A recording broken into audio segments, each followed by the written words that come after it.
바로가 그들에게 이르되 내가 너희와 너희의 어린 아이들을 보내면 여호와가 너희와 함께함과 같으니라. 보라, 그것이 너희에게 나쁜 것이니라. 그렇게 하지 말고 너희 장정만 가서 여호와를 섬기라. 이것이 너희가 구하는 바니라. 이에 그들이 바로 앞에서 쫓겨나니라.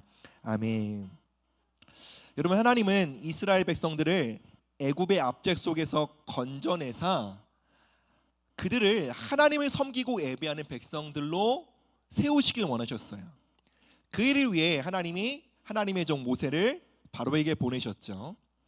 그러나 바로는 끝까지 이스라엘 백성들을 놓아주려고 하지 않았어요.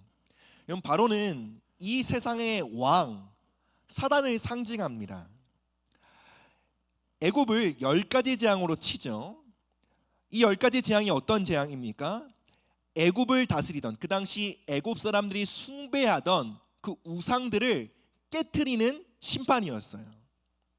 10가지 심판으로 애굽을 장악하고 있던 공중 권세에 잡은 자의 그 권세가 깨어지기 시작하자 어떻게 되었죠? 애굽 왕 바로가 이스라엘 백성들을 놓아주게 되었던 거죠. 그리고 그들이 하나님의 산에서 하나님을 섬기는 백성들이 될 수 있었던 것이죠. 우리가 방금 읽은 본문은 8가지 재앙이 진행되고 나서 이어지는 장면이에요. 8가지 재앙이 뭐죠? 메뚜기 재앙이죠. 8가지 재앙이 마친 이후에 모세가 바로를 만납니다. 그의 마음은 여전히 완고하고 그는 모세를 회유하려고 합니다. 어떻게 회유합니까?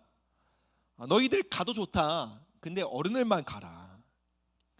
괜히 욕심내려고 하지 말고 여기서 타협하자. 서로 피곤해지지 말고 여기서 물러난다면 나도 더 이상 구차하게 굴지 않겠다.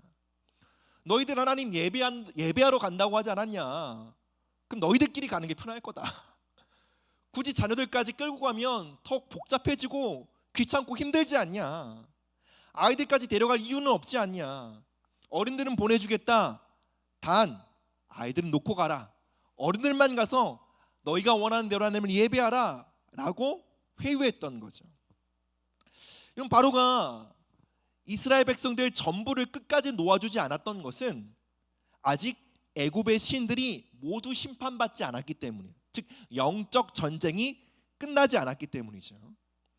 아직 8가지 재앙만 진행된 상태예요. 2가지 재앙이 남았어요.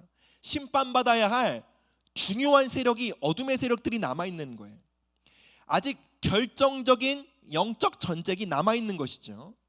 여러분, 9번째 심판이 무엇이었나요? 온 애굽에 흑암이 임하는 심판이죠. 애굽에서 가장 성황하게 왕성하게 숭배되었던 우상 숭배의 대상이 바로 태양신이죠. 그 태양신 라가 심판받는 심판이 9번째였고 10번째 심판이 무엇이죠? 장자. 그 애굽 사람들은 바로를 그냥 왕으로 여기지 않았어요. 불사불면의 신으로 여겼죠. 근데 이 장자가 심판받음으로 애굽 왕의 바로의 무능이 드러나게 된 것이죠. 이 2가지 재앙이 남아있는 상태는 가장 중요한 영적 전쟁을 남겨두고 있는 우리의 현실, 바로 우리의 한국교회의 현실을 보여줍니다. 많은 부모님들이 많은 부모 세대가 치열하게 영적 전쟁을 싸워 나가다가 이 지점에서 물러서고 타협하곤 합니다. 여러분, 한국교회의 다음 세대의 복음화율이 2%라고 합니다. 한반의 그리스도인들이 기독교인들이 한 명 있을까 말까예요. 여러분, 2%라는 기준은 선교학적으로 미전도 종족에 해당하는 수준이에요. 한국의 다음 세대들이 미전도 종족이 되고 말았어요. 많은 어른들은 뜨겁게 하나님을 섬기고 예배하고 있지만 세상의 영이 우리 자녀들을 붙잡고 놓아주지 않고 있어요. 근데 이런 똑같은 상황에서 모세는 타협하지 않았어요. 세상의 영이 깨어지고 세상의 영이 우리의 자녀들을 놓아주기까지 모세는 영적 전쟁에서 물러서지 않은 것이죠. 오늘날 한국교회의 이 다음 세대의 복음화율과 그들의 건조한 메마른 영적 현실은 우리 부모 세대가, 이 한국 교회가 이 다음 세대를 놓고 벌어지는 영적 전쟁에 얼마나 물러나고 있는지를 그대로 보여주고 있다고 생각합니다. 우리가 싸우지 않고 우리의 영적 전쟁을 치르지 않고 세상의 영이 우리의 자녀들을 놓아줄 거라고 기대해서는 안 됩니다. 우리는 세상의 영이 우리의 자녀들을 놓아 그들이 하나님을 섬길 때까지 영적 전쟁을 해야 하는 것입니다. 자녀들을 키우고 계신 부모님들과 이 얘기를 나누다 보면 이런 말씀들을 많이 하십니다. 자신들이 어렸을 때는 교회가 그렇게 좋았대요. 교회가 그렇게 재밌고 교회에 가면 참 재미있고 놀 게 많았다는 거예요. 그러니까 그 당시 제대로 된 문화 생활을 할 수 있는 공간들이 없었는데 교회는 그 당시 문화를 앞서갔고 문화 생활을 선도하는 곳이었기 때문에 그러니까 교회에서 놀기도 하고 많은 시간을 보냈다는 거예요. 그러니까 교회에서 많이 시간을 보내다 보니까 자연스럽게 하나님도 만나게 되고 성령 체험도 하게 되고 참 좋았다는 거죠. 근데 우리 자녀들은, 요즘 세대들은 교회 밖에 너무 재밌는 게 많다는 거예요. 그래서 요즘 아이들에게 교회는 재미없고 시시하게 여겨지는 것 같다라고 말씀하십니다. 그런 얘기를 들으면 참 100분 공감합니다. 그런데 교회 밖에 재밌는 것이 너무 많고 교회가 문화적으로 뒤처지고 있다는 것이, 이러한 요인이 우리의 자녀들이 몸과 마음으로 교회를 떠나게 되는 결정적인 이유라고 생각하지는 않습니다. 우리의 자녀들이 몸과 마음으로 교회를 떠나게 되는 가장 결정적인 이유는 교회가 우리의 자녀들을 놓고 우리의 다음 세대들을 놓고 벌어지는 영적 전쟁에 눈을 감고 있기 때문이라 생각합니다. 그 전쟁에 깨어있지 못한 것, 그 전쟁으로부터 물러나 있는 것이 가장 큰 원인이라 생각합니다. 우리도 하나님의 사람 모세처럼 이 전쟁을 향해 깨어나야 합니다. 모세처럼 타협하지 않아야 합니다. 우리가 하나님을 만났다면 우리 아이들도 하나님을 만나야 합니다. 우리가 성령을 체험했다면 우리 아이들도 성령을 체험해야 합니다. 우리가 하나님을 뜨겁게 섬기고 예배하는 것처럼 우리 아이들도 하나님을 뜨겁게 섬기고 예배해야 합니다. 아니요, 솔직히 우리보다 더 뜨겁게 하나님을 사랑하고 섬기는 세대로 우리의 자녀들이 일어나야 합니다. 우리가 함께 기도하고 믿음으로 싸워나갈 때 우리 모두는 반드시 그날을 보게 될 것입니다. 잠언 22장 6절 말씀입니다. 시작. 마땅히 행할 길을 아이에게 가르치라. 그리하면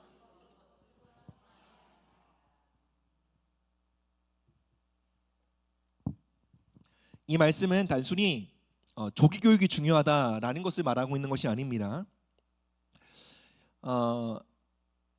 아이에게 가르치라라고 하는 이 가르치다라는 말을 히브리어 원어로 보면 하나크라는 단어예요. 봉헌하다라는 뜻이거든요. 유대인들의 교육은 성전을 중심으로 이루어졌어요.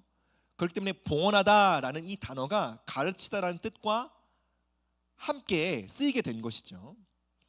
그러니까 마땅히 행할 길을 아이에게 가르치라라는 이 말은 뭐냐면 자녀들을 하나님의 전에 데리고 와서 하나님의 말씀을 듣는 자리에 세워라라는 거예요.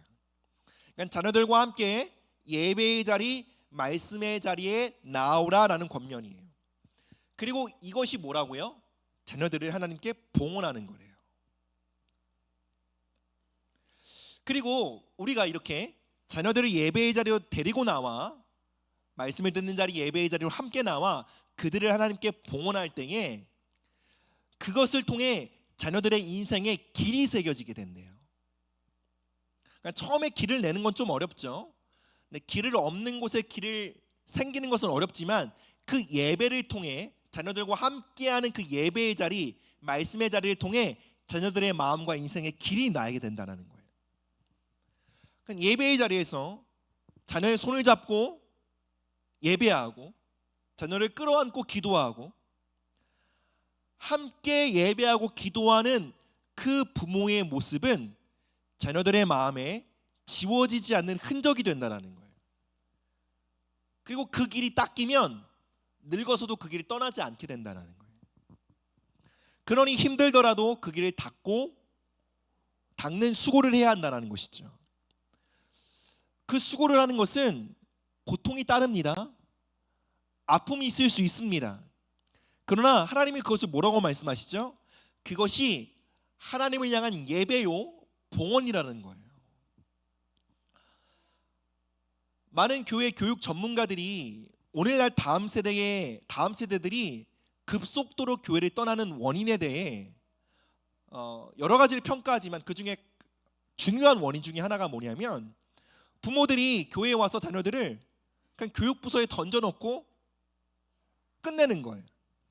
그것으로 모든 신앙 교육을 다 했다고 생각하는 거예요. 그래서 각자 떨어져서 부서에서 예배드리고 예배 마치면 만나서 집에 들어오는 것. 부모는 자녀의 신앙 교육을 교회 학교와 특정 사역자에 위임하고 아무것도 하지 않는 것이죠. 여러분, 이러한 분위기 속에서는 우리의 자녀들이 하나님을 만나고 하나님을 경험하는 것이 매우 어렵다는 거예요. 그리고 이것이 많은 전문가들이 말하기를 다음 세대의 영성이 급락하는 결정적인 원인이라는 거예요. 여러분, 어떤 분들은 저에 대해서 이렇게 생각하실 수 있다고 생각해요.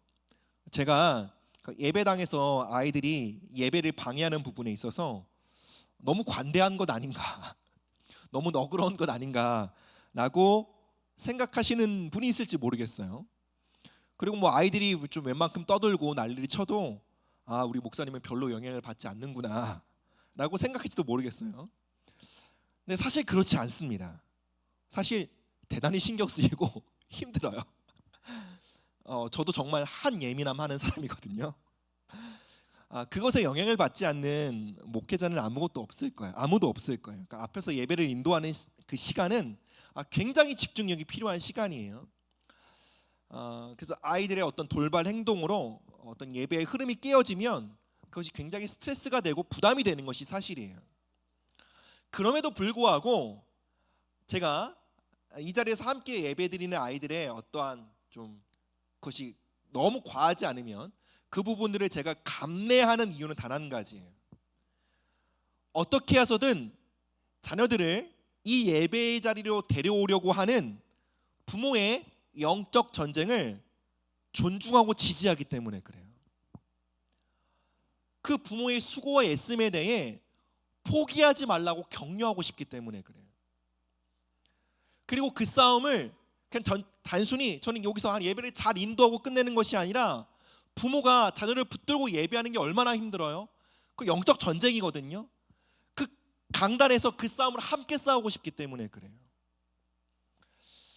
여러분, 우리 자녀들을 붙들고 함께 예배하는 그 싸움이요, 주변에서 함께 지지해주고 도움이 없으면 그 싸움을 포기해버리기 쉬워요. 그래서 저는 우리 부모님들이 자녀들이 고3이 되어도 그 싸움이 포기하지 않기를 바라는 거예요. 왜 그래요? 좋은 대학 가는 것보다 아이들의 삶과 중심에 하나님을 예배하고 사랑하는 그 예배자의 길이 새겨지는 것이 그들의 인생에 더 중요하기 때문에 그렇죠. 그래서 저는 여러분들이 아이들 찬양하고 기도하는 시간에는 웬만하면 그냥 가만히 두셨으면 좋겠어요. 크게 방해 안 되면. 말씀 시간에는 이렇게 앞에 나오거나 막 큰 소리를 지르는 그런 부분들은 좀 제재를 해주시더라도 함께 우리 자녀들을 끌어안고 예배드렸으면 좋겠다. 그 수고를 감당했으면 좋겠다. 그 짐을 함께 짊어주셨으면 좋겠다라고 부탁드리고 싶습니다. 이미 자녀들을 다 키우신 분들이 계시죠. 그분들은 우리 어린 자녀들을 함께 돌봐주시면 좋을 것 같아요. 가끔씩 안아주시기도 하시고, 가끔 돌봐주기도 하시고, 너무 떠들면 조용히하라고 먹을 것도 입에 넣어주시고, 가끔은 오늘은 좀 내가 아이 좀 대신 보겠다, 그럼 먼저 좀 예배에 좀 집중해라라고 말씀도 해주시고, 이렇게 서로서로가 이 자녀들을 함께 예배의 자리로 나오는 것을, 그 짐을 함께 지어줬으면 좋겠어요. 그래서 누군가의 자녀로 두는 것이 아니라 우리의 자녀, 우리 공동체의 자녀로 생각하고 공동체가 함께 그 책임을 짊어졌으면 좋겠다라는 것입니다. 이런 부모에게 자녀들이 이렇게 여겨질 수 있습니다. 우리 어린 자녀들은 예배 생활과 신앙 생활의 걸림돌이다라고 느껴질 수 있어요. 내가 아이 없이 가벼운 몸과 마음으로 예배드리면 얼마나 편할까, 이렇게 여겨질 수 있어요. 근데 여러분, 사실 편하게 예배드린다는 것 자체가 말이 안 되는 거예요. 왜냐하면 예배는 희생이 수반되어야 합니다. 예배는 수고가 따르게 되어 있어요. 우리의 희생과 수고를 통해 예배를 받으시는 하나님의 가치가 증명되는 것, 그것이 바로 예배의 시간입니다. 예배는 보는 것이 아니라 드리는 것이라고 하죠. 뭘 드립니까? 가치 있는 것을 드리는 것이 예배예요. 편하게 앉아있다가 돌아가는 것은 예배를 보는 것이지 드리는 것이 아닙니다. 여러분, 우리가 찬양할 때 왜 굳이 일어서기도 하고 박수를 치기도 하고 손을 들기도 합니까? 왜 기도할 때 퍼져서 기도하기보다는 자세를 바로잡고 입술을 열어 큰 소리로 기도하기도 하고 큰 소리로 찬양하기도 합니까? 여러분, 그 모든 것이 가치를 드리는 것이기 때문에 그래요. 우리가 우리 몸을 얼마나 아낍니까? 정말 몸 정말 아끼시잖아요. 그죠? 일주일간 피곤하고 늘어지면 여러분 딱 예배 자리에 오잖아요. 그럼 어떤 마음 드는 줄 아세요? 저 정말 애쓰고 수고한 거 아시죠, 주님? 저를 좀 섬겨주세요. 여러분, 얼마나 이 예배의 자리에서 늘어지고 싶고 편해지고 싶고 눕고 싶은 욕구가 우리를 지배하는지 몰라요. 근데 우리의 몸을 쳐서 복종시켜서 적극적으로 예배드리는 건 정말로 귀한 것을 드리는 거예요. 여러분, 누구도요 일주일간 여러분 녹록한 삶이 어디 있겠어요. 네, 제가 아까도 예배드리는데 배 전사님 뒤에서 이렇게 손을 가장 높이 들고 예배드리시는 거예요. 가장 노년의 우리 노장께서. 제가 마음이 너무 격려가 되고 너무 힘이 되고 너무 도전이 되는 거예요. 아시다시피 우리 대전 전사님 정말 나이도 많으시고 여러 군데 또 아프시잖아요. 근데 얼마나 이 예배의 자리에서 내가 정말 싸울 만큼 싸웠다, 늘어지고 싶고 편하게 예배드리고 싶겠어요. 뭐 전도사님뿐만 아니라 우리 모두가 그렇거든요. 근데 왜 그 마음과 싸워서 이렇게 손을 듭니까? 우리가 이토록 귀중하게 여기는 몸을 주님께 드리는 거예요. 그래서 로마서에서 말하잖아요. 영적 예배라고. 우리의 몸을 드리는 것이에요. 뿐만 아니라 여러분, 자녀와 함께 예배 드리는 거 엄청난 희생이고 대가 지불이에요. 때로는 엄청난 고생, 엄청난 고통이 따라요. 그럼에도 왜 자녀들과 함께 예배 드려야 합니까? 하나님이 그 모든 희생을 감당하시기에 부족함 없는 귀한 분이시기 때문에 그래요.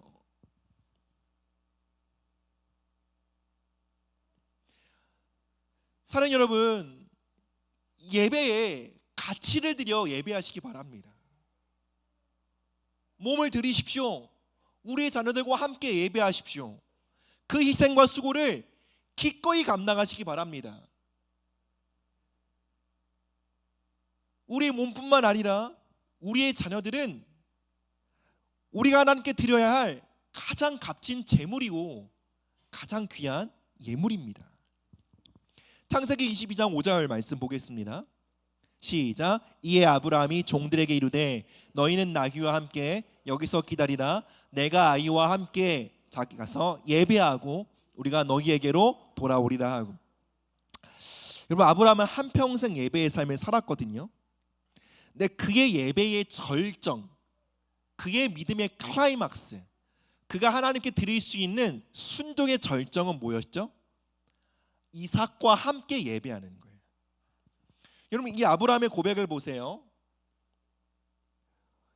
나는 내 아이와 함께 예배드리러 갈 거고 우리가 너희에게 돌아올 것이다.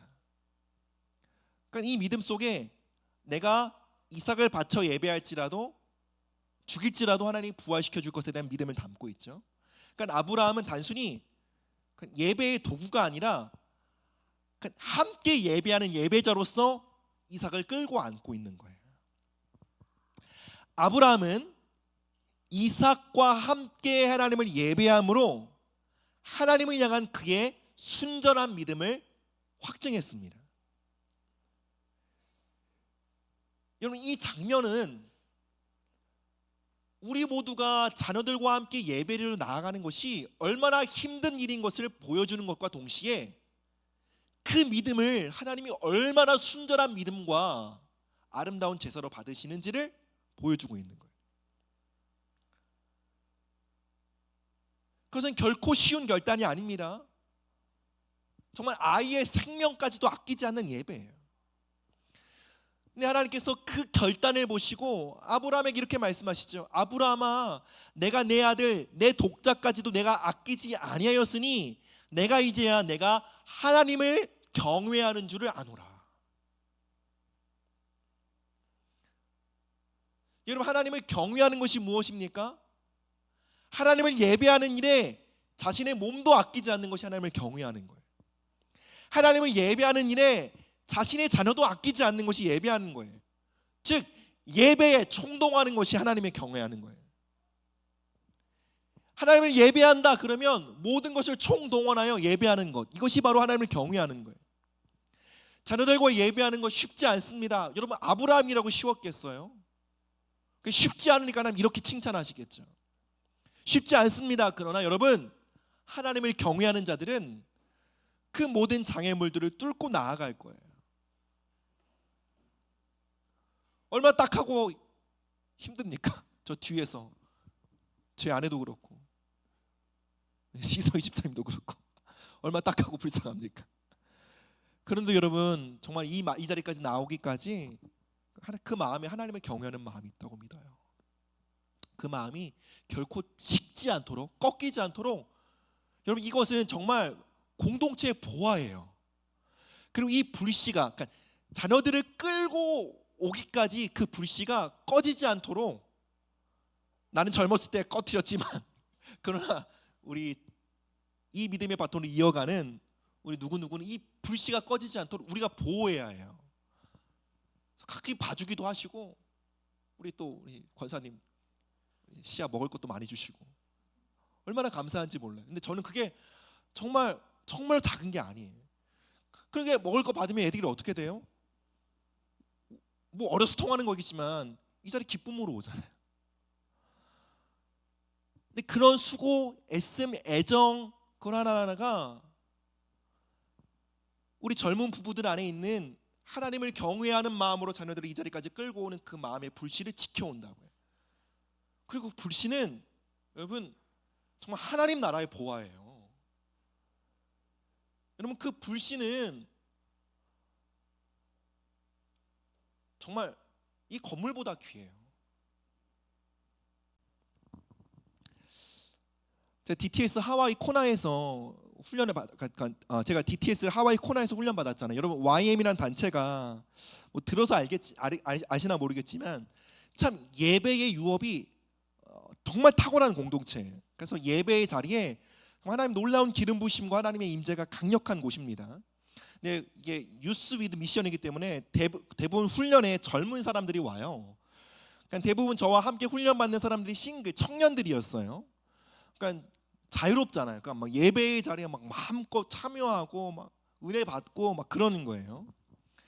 당시 훈련을 받는 저는 아내랑 번갈아 가면서 예배를 참여했어요. 그러니까 한 명이 예배드리면 한 명은 뒤에서 시야를 감당해야 했어요. 그러니까 여러분, 하와이까지 간다라는 게 엄청난 비용과 에너지를 들여서 대가를 지불하고 간 것이거든요. 막 젊은 사람들은 막 하나님을 만나고 경험하고 막 엄청난 은혜를 받고 있는데 뒤쪽 구석에서 유모차를 끌고 막 시한테 이리저리 끌려다니고 있는 저의 모습을 보면서 너무 속상한 거예요. 내가 진짜 여기까지 그냥 온 게 아닌데 막 이런 시간들이 무가치하게 지나가고 있는 것 같은 거예요. 제가 참 하나님께 이렇게 기도했어요. 하나님, 저도 시야를 누군가에게 맡기고 저도 저렇게 청년들과 함께 예배드리고 은혜 받고 싶습니다 라고 기도했어요. 그때 하나님이 저의 마음속에 이렇게 말씀해 주셨어요. 아들아, 너는 시야가 너의 예배의 장애물이라고 생각하니? 방해가 된다고 생각하니? 그 질문에 대답은 못했지만 마음으로는 그렇게 생각하고 있었어요. 근데 하나님이 저의 삶에 그때 정말 지워지지 않는 말씀을 마음에 새겨주셨는데 바로 이거였어요.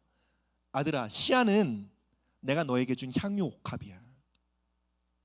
너가 향유 옥합과 함께 그 옥합을 깨트려 예배할 때 너의 예배는 더욱더 아름답고 향기로울 것이며, 깨어진 향유 옥합의 향기가 사방에 퍼지는 것처럼 너가 자녀와 함께 드리는 그 예배를 통해 예배의 영향력과 영광이, 나의 임재가 널리 퍼지게 될 거예요. 그렇게 말씀해 주셨어요.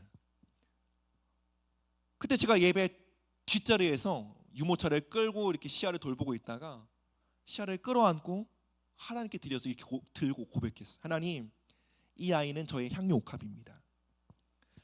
하나님, 이 아이는 제가 하나님께 나아가는 것에 있어 방해물이 아닙니다. 주님을 향한 저의 사랑과 예배와 헌신을 더욱 아름답게 만들 향유 옥합입니다. 그렇게 기도하고 감사드렸어요. 그리고 저의 불신앙을 회개했어요. 그 후로 예배의 자리에서 그 진리를 붙잡고 계속 싸워 나갔어요. 예배의 자리에서 때를 쓰고 장난치고, 그런 상황 속에서도 시야를 향한 하나님의 말씀과 뜻을 계속해서 선포하고 붙잡았어요. 그런 과정들을 통해 저는 정말 예배의 돌파를 경험하게 되었고, 시야를 통해 하나님이 일하시는 일들을 그곳에서 많이 보게 되었습니다. 심지어 어떤 사람은 막 시야가 막 예배 시간 노는 걸 보면서 막 너무 하나님의 사랑이 느껴진다고, 너무 하나님의 사랑이 느껴진다고, 너무 고맙다고 막 그러질 않나. 그러니까 참, 이 아이를 통해서 하나님 일하고 계시구나, 이 아이가 정말 내 삶에 참 향유 옥합이구나 라는 것들을 발견하게 하셨어요. 여러분, 이 시대에 보편적으로 퍼져 있는 거짓 중에 하나는 뭐냐면, 자녀들은 우리의 신앙의 걸림돌이라는 거짓말이에요. 자녀들은 우리의 예배의 방해물이라는 거예요. 그들과 함께 예배하는 것은 번거로운 일로 생각하는 거예요. 여러분, 이것은 거짓입니다. 사단이 다음 세대를 장악하기 위해 교회에 심어놓은 거짓이요 견고한 진입니다. 창세기 5장입니다. 함께 읽습니다. 시작. 에녹은 65세에 무드셀라를 낳았고, 무드셀라를 낳은 후 300년을 하나님과 동행하며 자녀를 낳았으며. 여러분, 에녹은 65세에 그의 자녀 무드셀라를 낳았습니다. 그리고 하나님과 300년 동안 동행했어요. 여러분, 수많은 부모들은 육아와 더불어 신앙생활에서 후퇴합니다. 그러나 에녹은 정반대였어요. 에녹은 무드셀라를 낳고 기르면서 하나님과 동행하기 시작했어요. 여러분, 무드셀라가 정말 세상 천사 같은 아기여서 막 울거나 떼쓰지도 않고 막 어렸을 때부터 너무 경건한 아이여서 그 아이로 인해 정말 하나님과의 동행이 쉬웠을까요? 아니었을 거예요. 에녹에게도 육아는 쉽지 않았을 거예요. 녹록치 않은 육아의 상황 속에서도 에녹은 자녀를 향한, 자신의 삶을 향한 하나님의 뜻과 계획을 붙잡았던 거예요. 그러니 에녹을 믿음의 사람이라고 하죠. 그리고 에녹은 하나님과 동행하며 무드셀라 말고도 여러 자녀를 낳았어요. 자녀가 하나도 아니고 여럿을 키웠다는 거죠.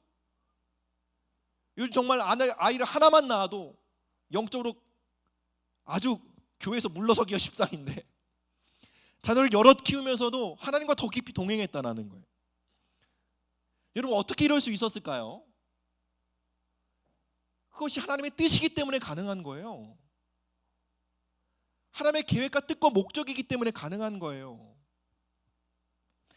에녹은요, 자녀를 통해 더욱더 하나님을 가까이 할 수 있음을 믿었어요.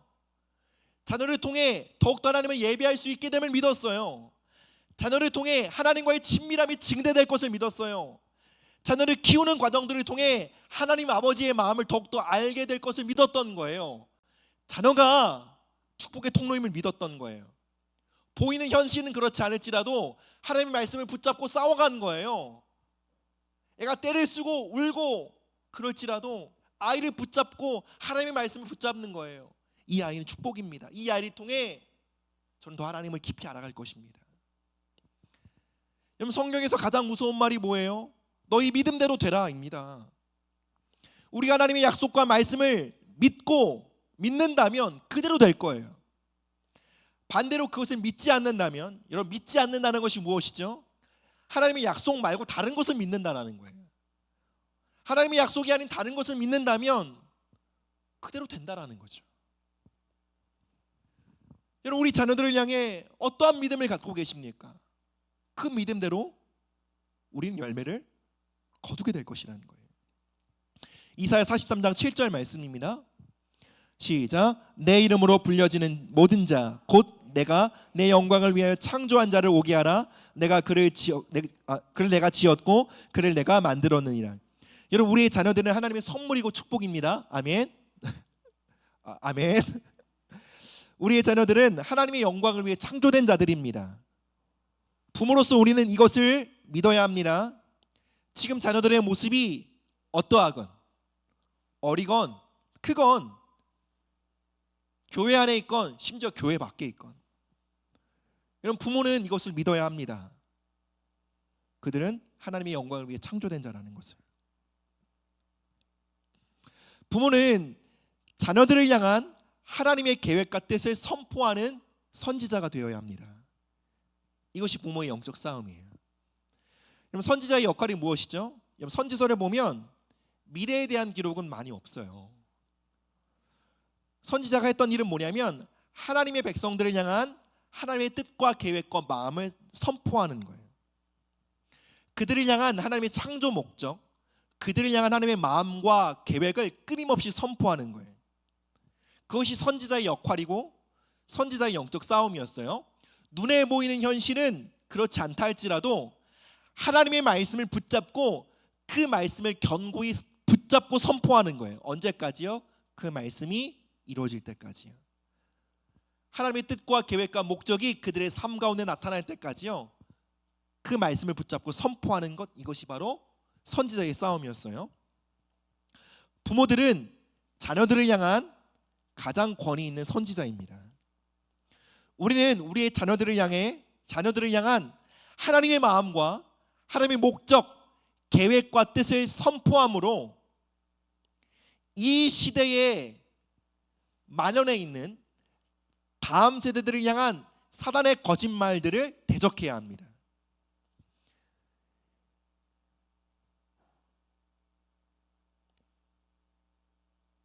이 다음 세대를 향한 사단의 거짓이